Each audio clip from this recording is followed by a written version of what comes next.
Amen. Ikaduhang gikinahanglan sa mga Kristohanon dili lang ang iglesia, but also the man of God. Amen. Believe me, you can do nothing to grow up in your Christian life kung wala ang imuhang pastor. Amen. Igon ana ka-importante ang kinabuhi sa alagad sa Dios nga nag-impart sa imuhang kinabuhi isip amahan sa espirituhanong bahin. Amen? Amen. Na I thank the Lord that I have a pastor who trained me well. Dili kay ko dugay kay 1996 na saved ko. At that time, 1996, pag-abot sa enrollment sa Bible College, tungod sa iyang pagtudlo sa ako og soul winning, bitudloan ko niya nga kanang gitawag nga EE or evangelism explosion. Mao gyud ay akong nakatuat kanakaturan sa akong pastor. Kana bitong daghang tawo nga imong mapahunong aron magwali ka.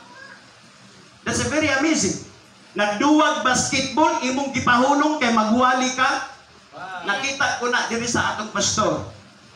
That time nga kami nagsugod. Nga nag-uban-uban. That time nga iyang ginurture ang akong kinabuhi. But praise the Lord. The Lord used me in a very, very marvelous kind of paggamit sa Diyos. Now, niabot ko sa inyong atubangan mga kaigsunan because God saves me. Ang Ginoo nagluwas kanako that time 1996 until today I am saved.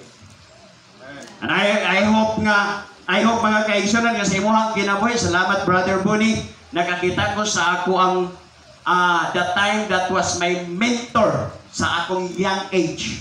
Dili mi magbuwag aning duha.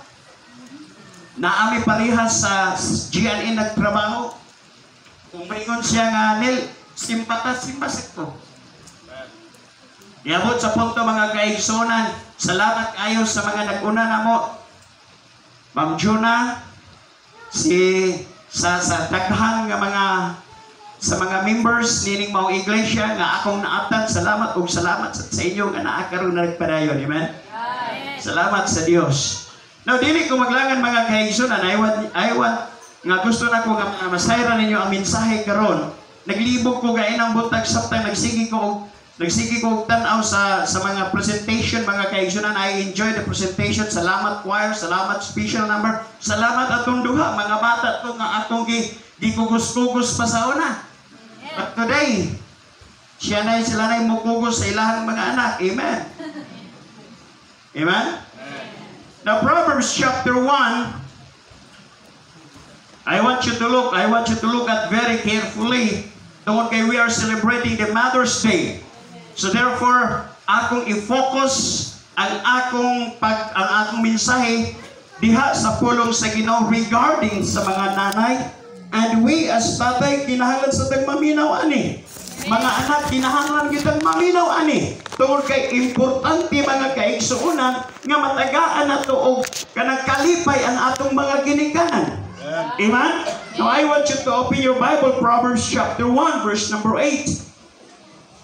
Proverbs chapter 1 verse number 8. Again, thank you also Ma'am Trini nga diin nahimong kapikas nga kabahin sa akong kinabuhi nga nag-nurture sa akong kinabuhi. Mao ni ang akong nanay spiritually, walay natudlo sa akong mama nga iyahan natudlo sa ako. Amen. Okay? Salamat sa Ginoo. Shall we all stand please as we give reverence to the Word of God? Let us read together. Ready, go. My son, hear the instruction of thy father, and forsake not the law of thy mother.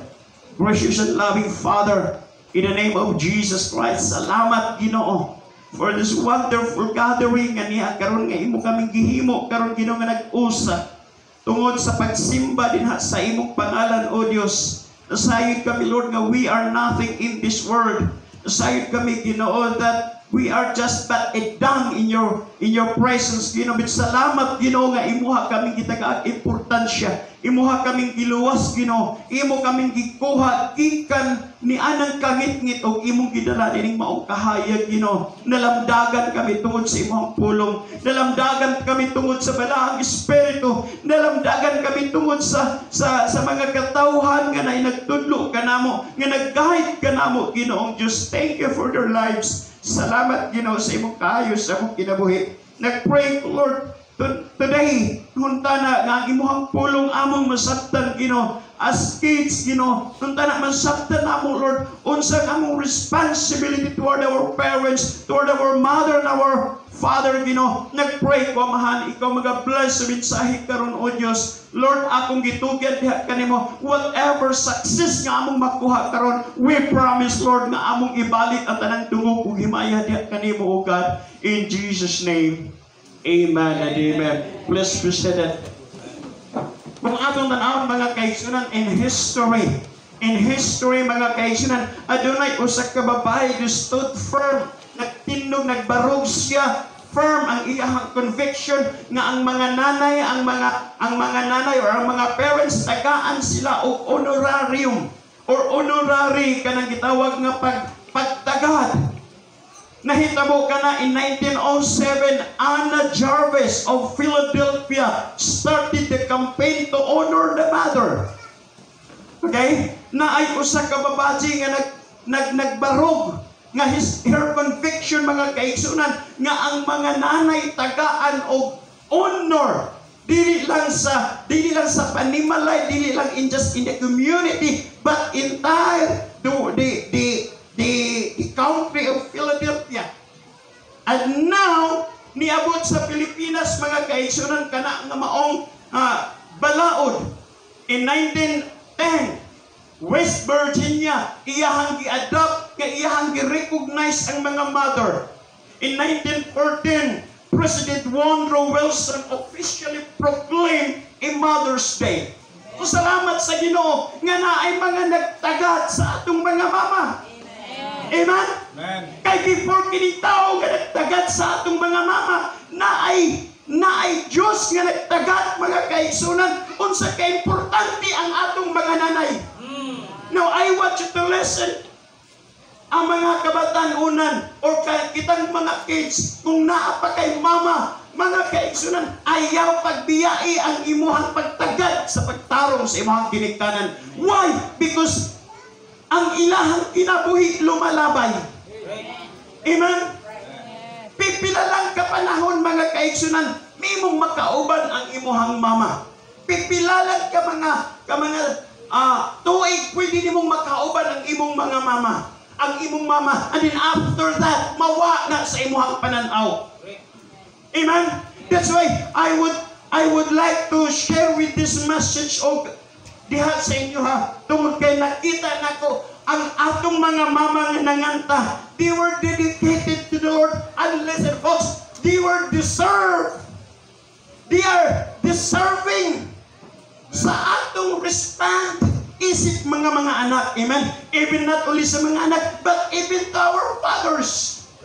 Listen to me, Christians. Fathers, listen to me. Ang atong mga asawa, di na sila dula-dulaan lamang. Amen? Gibahit mo sa Ginoo, giusa mo sa Ginoo. And please, hangyoon ta ka, my friend, ingnon ta ka. Ang imuhang partner, ang imuhang asawa, dapat mo na makauban nimo throughout sa imuhang kinabuhi. Akong giingnan ang akong mga anak, siyempre ang atong mga mama, ang atong asawa, mo disiplina sa ilahang anak. Usahay ang atong anak, musukol, mulagat sa iyahang mama. Ako siyang giingnan. Dili mo, wala mo'y katungod nga magsukol sa inyohang giniktanan. O ang akong pagdapig naa sa akong asawa, kay moabot ang panahon, mga minyo mo, kami na lang ang mag-uban. Amen?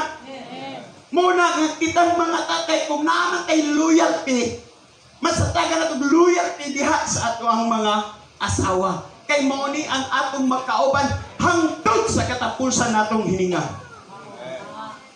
Amen? Now, what the mother deserve? Kung sa may ilahang kung sa may dapat deserving sa ilahang kinabuhi.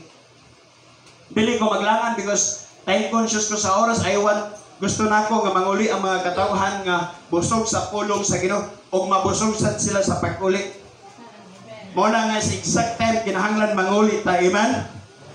Ingon siya, number 1, unsa may deserve, unsa may deserve sa mga mama, unsa may deserve sa ato ang mga asawa. Listen to me. Number 1, obedience.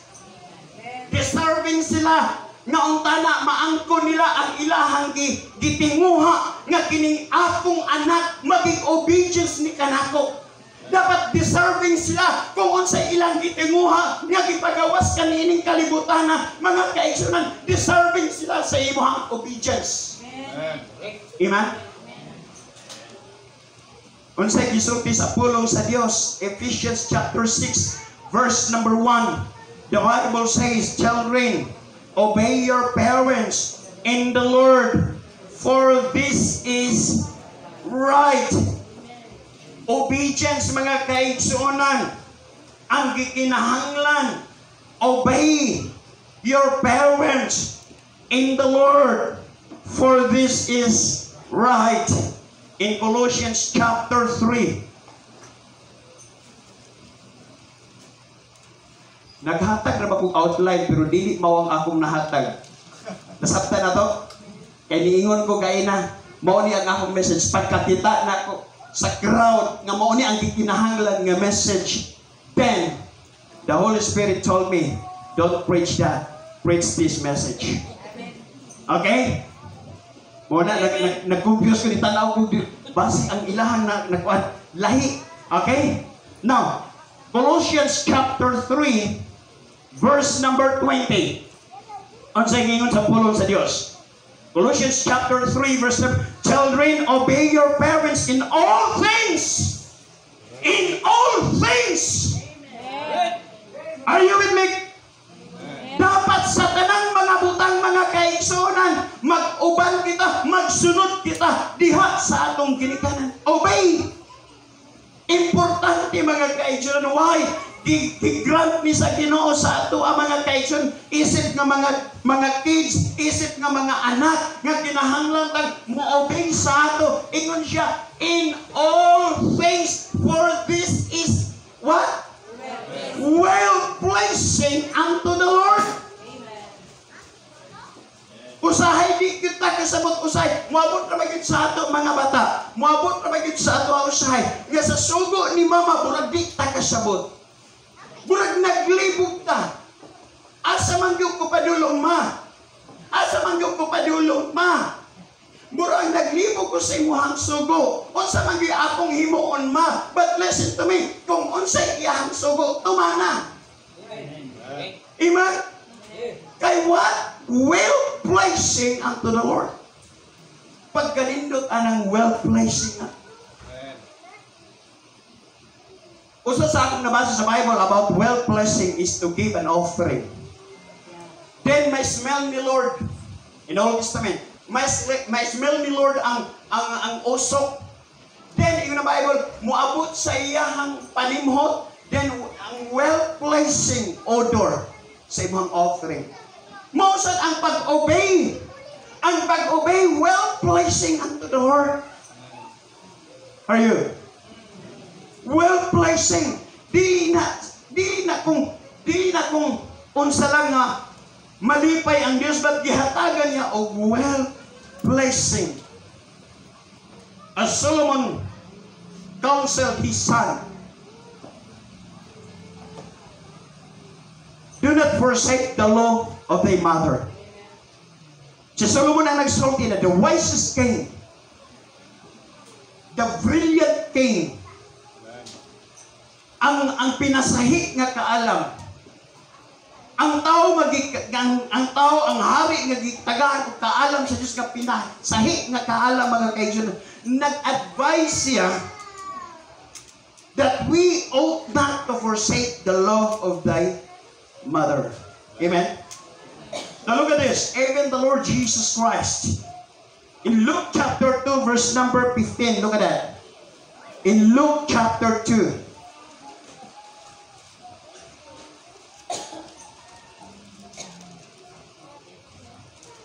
in Luke chapter 2, verse number 51. Are you there? Now read.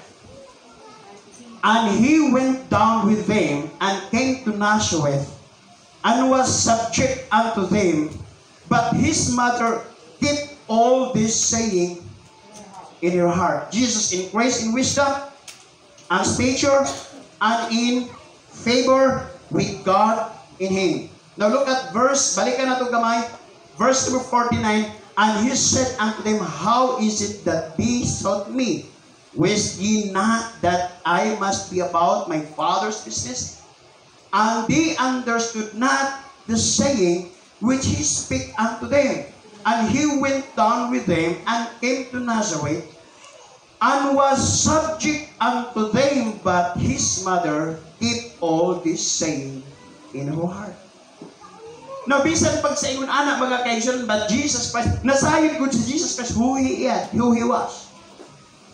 O kinsa kini iyang gitreat nga mama. But wala siya laing mahimo tungod kay ako ning inahan sa unod, I will follow. Amen? I will follow. Ilahan kong gipauli din, I will follow.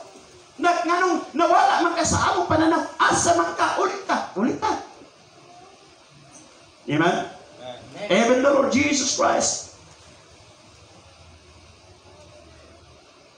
obeying his mother. The question is, do we give our mother the obedience that we deserve? Ato bang nahatag sa atong mga mama ang atong obedience nga dapat deserving nilang angkon? Or basic, nagmagahi ka. Kung ingon ana ang tanaw sa imong kinabuhi mga kaibigan nga nagmagahi ka, listen to me, wala ka naghatag o ka well pleasing to the Lord. Wala ka naghatag. Wala ka naghatag o unsay ikalipay sa Dios. Why? To obey is well pleasing unto the Lord. Amen? What they deserve. Number 1, what is that? Obedience. Number 2, respect. Respect. Daghang mga bata karon wa na respeto. Daghang young people karon wa na respeto. Nga kung sugoon sa mama, nga kung sugoon ni papa, dili mo sugot kay nga naman nagpakita nga walay respeto. Amen? Dapat makorekta young people. Dapat makorek ka. Dapat mag-guide ka niining mensahe nintag na sa kabuntagod nga ang gi-deserve, wala sila nag-deserve sa imuhang pagsupak-supak, wala sila gi-deserve nga maangkon nila ang imuhang kanang gitawag nga dili bitaw Kristohanon nga kinabuhi. Christian makata. Amen? Og nakasayod to unsay disrespect o unsay respect. We understand it. Amen? Honor your father and mother, which is the first commandments with promise. Unsay promise? Ilahat tong gaina. In Ephesians chapter 6 verse number 2. What was the promise? Honor thy father and mother, which is the first commandment with promise. And the book of Proverbs, mga kaibigan, na nagsulti siya, long life. Long life. Amen. Gusto ka o taas ka kinabuhi? Respect your parents. Amen. Importante mga kaigsunan, Exodus chapter 20, verse number 12. Look at that. Exodus chapter 20.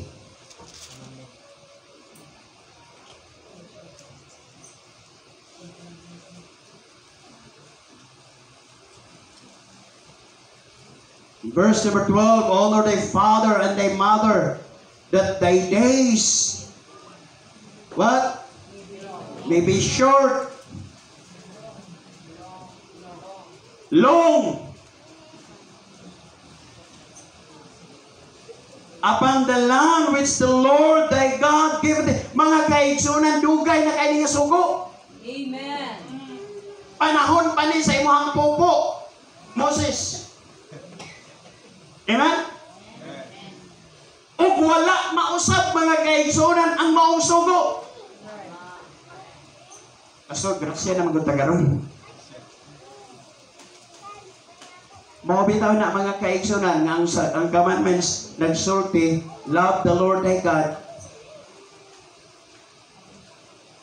Unya usa din habura na siya kahangir nga ang kanang mga sugo mga kaigsunan nakahang naa din ha wala na giwala but he fulfill.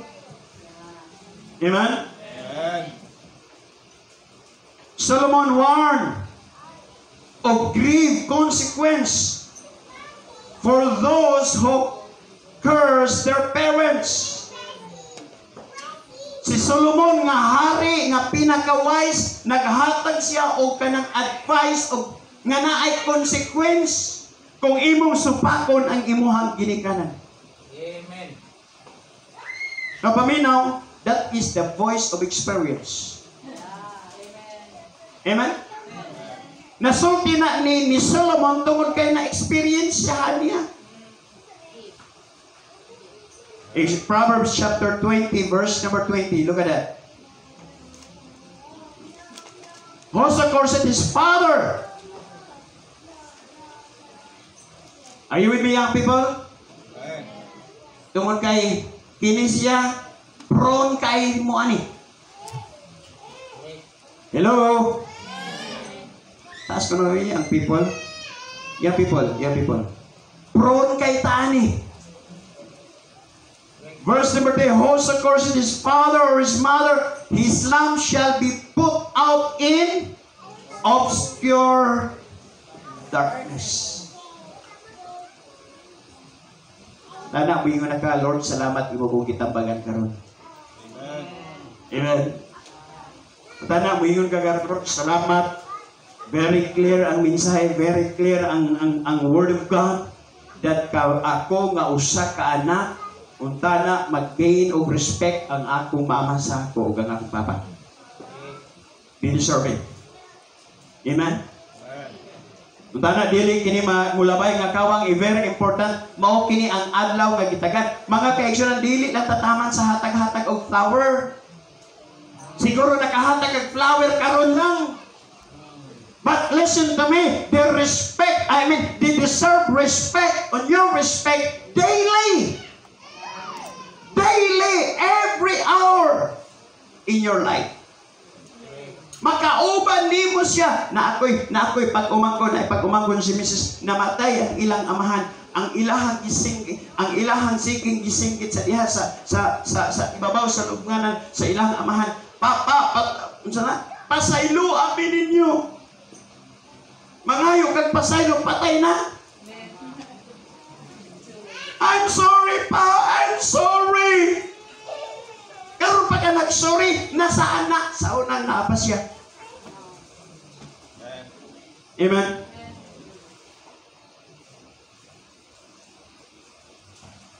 Gitudluan mo pag-ayo, gitudluan mo para dili mo malihis ang landas.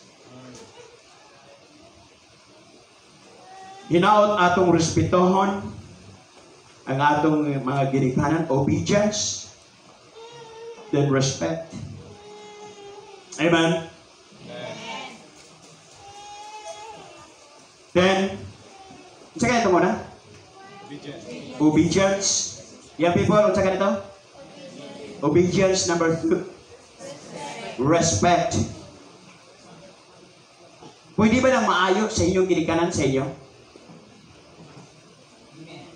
Pwede ba nang maayo sa inyo, ha? Not only in one time, not only every year. Pwede ba na niyong mahatag every day sa inyong kinabuhi? Amen? Now, practical, ha? Usapang practical tayo ngayon.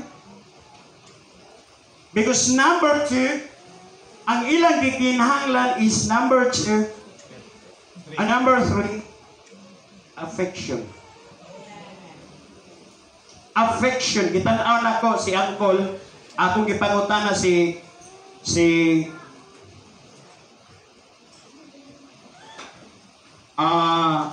Auntie Miriam kung unsa ang affection. Kana bang dili nimo sila pag-like ba kanang burag imo silang i-like. Kana bang imo silang i-like, maganahan gyud ko nimo karon. Imo siya i-appreciate. Amen? Nga naa kay affection siya, nga dili nimo siya sawayon. Mas maayo pa man tong mama sa akong Mas maayo pa man tong mama sa akong amiga. Kawa ni mo'y batasan. Amen? A gentle feelings or like. Dapat maana sa matag usa ka mga young people karon. Nga kung suguon ka, dili kay nagmagahi ka, dili kay nagbagot-bot ka. Hello? Purag wa ganahi ang mga young people sa ako karon. Purag di ganahan silang mag-invite na ko sunod. Hello? Basin ba ya mga kaigsyon? Kanang as just a simple liking. Nga kanang sa ato bitong messenger, kusukit ang mo like. Nya mo heart tagyod. Di ba? Pero wag yung ka naka-like sa gihimo ni mama sa imuha. Wag yung ka naka-like nga. Okay na ma. Okay na. Hello? Did you do it? Ato ba lang himuon karon? Masalamat kayo ma. Salamat kayo sa imong pag-sacrifice. Salamat kayo sa imong pag-prepare o pagkaon. Bisag ko'y lamig. Sige lang. Amen. Kaya gihaguan ba yan ha? Amen. Amen? Kaya naaman ko'y mamasad nga di sa kayo kabalo nako'y mama dito sa mama sa akong young people nga misulti ko siya. Pastor, di ko kabalo mo muluto.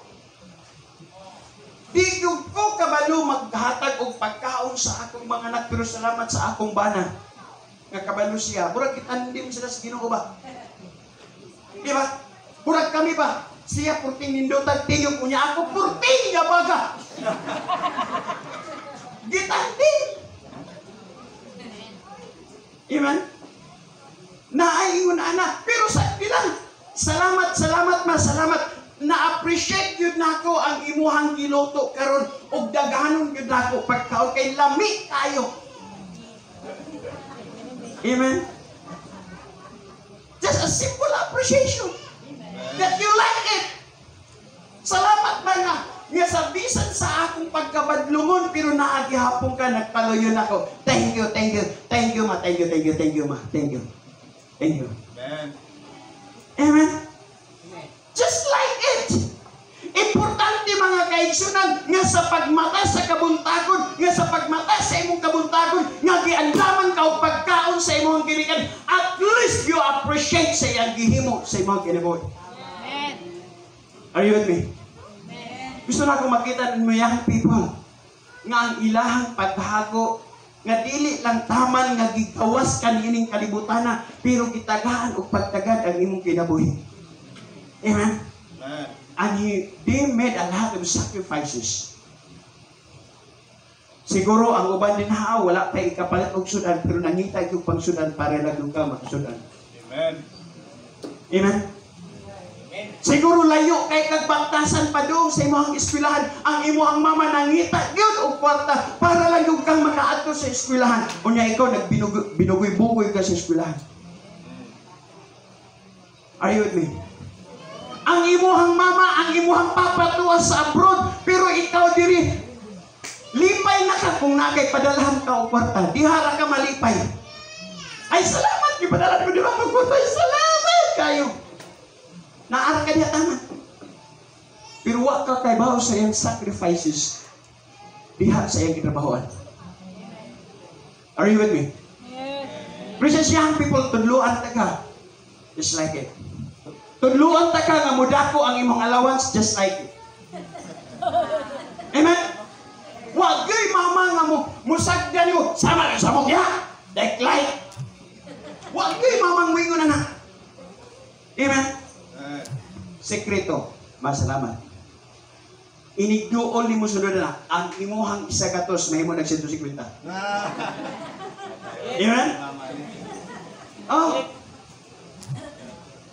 Approve ko anak. At kining akong anak nga ulitaw. Pag musabak na ganin sa ako. Ulitaw na 19 years old. Musabak na sa ako. Pag sabak anak, taging-ting. Sunod, pitaka ang mugawas na ko. Nakasayit man ko nga naa siya ini. Kay usahay, di musulti na ko, musulti siyang mama. Nyamingon na. Dar, ang imong anak na kinahanglan og Jesus Christ. Ngano di man sila musulti na ako? Mauwaw sila nimo. Siyempre, naaday kihapi anak na mauwaw sa ilang kiniganan. Correct. Amen. Amen? Hello? Amen. Pero, pinaagi lang sa paglay. Simple feeling, simple touch, simple hug, mga kaigsunan, ingnon taga, dako imong allowance. Affection. First King chapter 19. Okay pa ta? Again ha, dalion ko ni. Okay. First King chapter 19 verse number 20. Ang Bible, and he left the oxen and ran after Elijah and said, let me, I pray thee, kiss my father and my mother, and then I will follow thee. And he said unto him, go back again, for what have I done today? And he returned and back from him, and took a yoke of oxen, and slew them, and boiled their flesh with his instrument of the oxen, and gave unto the people, and they did eat, and then he arose and went after Elijah, and ministered unto him. Kung atong balikan in verse number 19, istorya kini ni Elisha o ni Elijah. A simple instruction just to follow. Then, naa siya mga unsa na kanang gitawag nga strategy aron nga mapaduol siya sa iyahang giila nga ginikanan ni Elisha. Okay? So affection he did deserve. Much affliction, much affection ang ilahang kinahanglan. Okay? So then number 4, unsa ganito isa? Unsa ganito isa? Obedience. Number 2, respect. Number 3, not affliction. Affection. Basig affliction, no? Lesson. Amen? Then, wisdom. What they deserve is wisdom. Proverbs chapter 10. Unsa man na pastor nga kuan man na lahi man na siya. Dili man na siya kuan, but anyway, what a wisdom can do. Proverbs chapter 10, a proverb of Solomon, verse number 1, a wise son. Get that? A wise son maketh a glad father, But foolish son is the heaviness of his mother. Bisag di na nato na-explain. Hello? Ang gikinahanglan mga kaigsunan, wisdom. The fear of the Lord is the beginning of wisdom. Mauna nga gikinahanglan nato og wisdom. Kaya nga naman, pag ang bata or a young people na ay kahibala